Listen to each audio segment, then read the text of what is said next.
Hi అండి, welcome back to our channel. Today topic ఏంటంటే పాలకూర పకోడీ.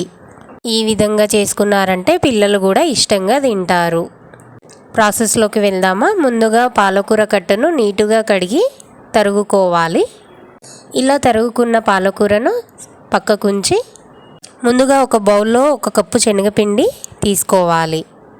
అదే కప్పుతో 1.5 కప్పు దాకా తరిగిన పాలకూరను యాడ్ చేసుకోవాలి. కొంచెం కరివేపాకు, తర్వాత 1/2 టీ స్పూన్ పసుపు, రుచికి తగినంత ఉప్పు, కొంచెం ఉప్పు తక్కువ యాడ్ చేసుకోండి. కొంచెం వాము యాడ్ చేసుకోవాలి. కొంచెం జీలకర్ర పొడి యాడ్ చేసుకున్న తర్వాత కొంచెం మన స్పైసీనెస్కి తగ్గట్టు కారాన్ని యాడ్ చేసుకోవాలి. ఒకసారి వాటర్ వేయకుండా ఈ మిశ్రమాన్ని నీటుగా కలుపుకోవాలి. ఇలా కలుపుకోవడం వలన మనం తీసుకున్నవన్నీ దానికి పట్టేటట్టు ఉంటుంది. వీడియోలో చూపిస్తున్న విధంగా కలుపుకున్న తర్వాత కొంచెం కొంచెంగా వాటర్ అనేది యాడ్ చేసుకోవాలి. ఇక్కడ మనం పాలకూర పకోడీ చేసుకుంటున్నాం కాబట్టి పాలకూర అనేది ఎక్కువగా ఉండాలి. పిండి కంటే పాలకూర కొంచెం ఎక్కువగా ఉండడం వలన పకోడీ అనేది క్రిస్పీగా వస్తుంది. ఈ విధంగా కలుపుతూ కొంచెం కొంచెం వాటర్ యాడ్ చేస్తూ పిండి కన్సిస్టెన్సీ వీడియోలో చూపించిన విధంగా ఉండాలి. ఈ విధంగా కలిపి పెట్టుకున్న పిండిని పక్కన ఉంచి ఒక కడాయి తీసుకొని స్టవ్ పైన పెట్టుకోవాలి. ఆయిల్ హీట్ ఎక్కిన తర్వాత మనం తీసుకున్న కలిపి పెట్టుకున్న మిశ్రమాన్ని కొంచెం కొంచెంగా వేసుకోవాలి. అలా వేసుకున్న మిశ్రమాన్ని 1 నిమిషం పాటు ఉంచాలి. 1 నిమిషం తర్వాత జాలి గరిటెతో ఒకసారి కలుపుతూ ఉండాలి. అలా కలపడం వలన పకోడీ అనేది లోపల వరకు వేగుతుంది.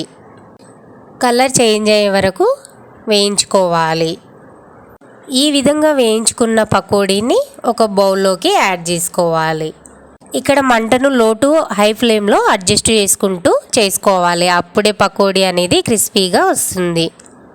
ఇలా బౌల్లో తీసుకున్న తర్వాత మిగతా పిండిని అదే విధంగా మళ్ళీ వేసుకోవాలి. అంతేనండి, ఎంతో రుచికరమైన పాలకూర పకోడీ రెడీ. పిల్లలైతే ఆకుకూరగాయలు అయితే అంత ఇష్టంగా తినరు కాబట్టి ఇలా చేసి పెడితే ఇష్టంగా తింటారు. పాలకూరలో ఐరన్ అనేది పుష్కలంగా లభిస్తుంది. హిమోగ్లోబిన్ కూడా పెరుగుతుంది మనకు. కాబట్టి ఈ విధంగా చేసి పెడితే పిల్లలు ఆకుకూరగాయని ఇష్టంగా తింటారు. పాలకూరలో ఐరన్ మరియు హిమోగ్లోబిన్ పెరిగే ఛాన్సెస్ ఎక్కువగా ఉంటాయి కాబట్టి పిల్లలకి ఈ విధంగానైనా పాలకూరను ఇస్తే బాగుంటుంది. ఆకుకూరగాయలు అనేది చాలా మంచిది హెల్త్కి. పాలకూరలో విటమిన్ ఏ మరియు సి ఉంటున్నాయి కాబట్టి చర్మానికి కంటికి చాలా మంచిది. Thank you for watching. Subscribe for more videos. Bye bye.